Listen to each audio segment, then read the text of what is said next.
พี่น้องผู้จัดการติ๊กตุกติ๊กน้อยผู้จัดการส่วนตัวของไม่พัสรีบอกง่ายๆเพิ่นแฟนกันนั่นละกูหัวปัวเมียกันนั่นละเราโพดถึงคนคนหนึ่งตอนแรกเขาก็ว่าเป็นผู้ใดว่าอ่านไปอ่านมาแล้วน้อยใจ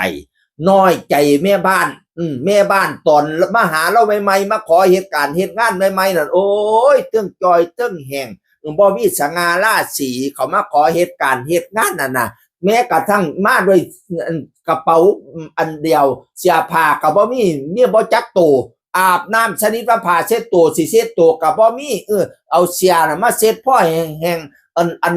ใดไม่พัสรีพ่อหยิบยื่นให้ผู้จัดการลูกดิกน้อยก็หยิบยื่นให้หลายอันพันอย่างพี่น้องเอ่ยมาใหม่ๆบอกว่ารักสัตว์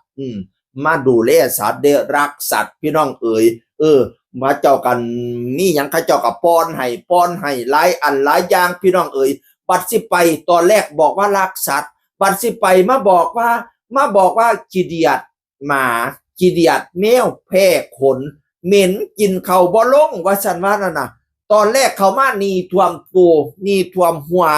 บัดนี้ออกไปนะโปดนี่ปดส่วนสุยางพี่น้องเอ๋ยชนิดว่าไม่อยู่ไม่กินแล้วเอาต่อไปบัดจิออกไปก็เรียกว่าขี้เดียดหมาขี้เดียดแมวเหม็นคนแพ้คนกินเขาบ่เชฟว่าฉันว่านั่นว่าใหม่ๆบอกว่ารักสัตว์โอ้คือเป็นซะนี่ล่ะพี่น้องเอ๋ยบัดนี้พ่อแต่ก้าวออกไปปุ๊บพี่น้องเอ๋ยตอนมาน่ะมีกระเป๋าใบเดียวเสียบ่จักตัวออกไปนี่ชนิดว่าเอารถมาขนแกจะขั้นบุว่าฉันละวาน่ะโพดพวกบักบ่บักแตงโอ้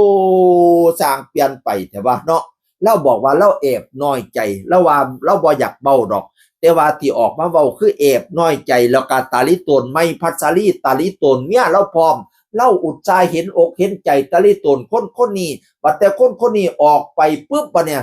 เห็นโพดขอบคุณผู้นั้นขอบคุณผู้นี้แต่ไม่ได้ขอบคุณไม่พัสรีเลยแล้วก็ไปแบบไม่ได้ไปมาลาไหว้แค่เซตข้อความมาหาผู้จัดการตุกติกน้อยคนเดียวแล้วก็ไม่ได้ขอบคุณใหม่พัชรีเลยแล้วก็เลยลาเล่าตาดิตนเมียเล่าที่เมียเล่าน่ะอุตส่าห์สงสารคนนี้มีอีหยังกะยิบยื่นให้เบิดพนาวานั่นน่ะแล้วโพดขอบคุณว่าฉันเบิดบ้านเบิดเมียงคือบ่ขอบคุณเมียเราแหน่ว่าฉันแล้วว่าพี่น้องเอ่ยแล้วก็เลยน้อยใจหลังจากโพดขอความยาวอาดลาดแล้วก็ยังมาเมนตอบคอมเมนต์โพสเจ้าของอีกเงาอาดลาดคือกันหลายคอมเมนต์แล้วก็ว่าขอบคุณทุกคนเด้อที่มาอ่านให้มันที่อ่านให้จบพี่น้องที่โพสนี่บ่ได้ท่วงบุญคุณอีหยังดิแต่ว่าน้อยใจซื่อจากวันแรกเขามานี่บ่ใครมีคนรู้จักเลยดิไม่พอดเซรี่กันดันให้คนติดตามเป็นหลักหมื่นพี่น้องเอ่ยนี่คือความจริงพี่น้องเอ๋ยที่เขามาอยู่ชนิดว่าผ้าเช็ดตัวก็ไม่มีเสื้อผ้าหน้าเพก็ไม่มีกีบมีไม่จับผืนพี่น้อง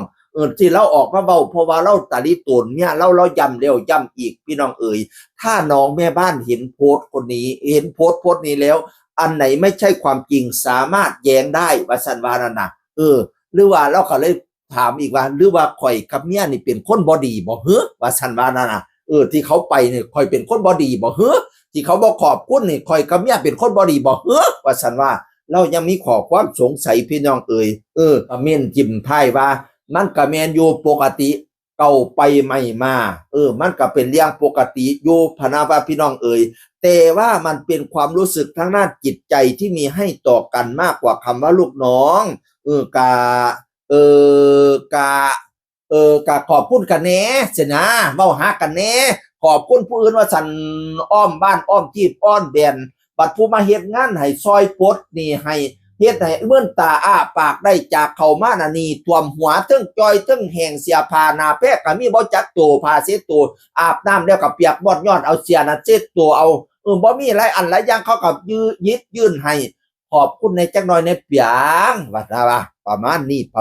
พี่น้องเอ่ยค่อยสรุปก่อนฮ้อนบ้านให้แล้วน้อยใจ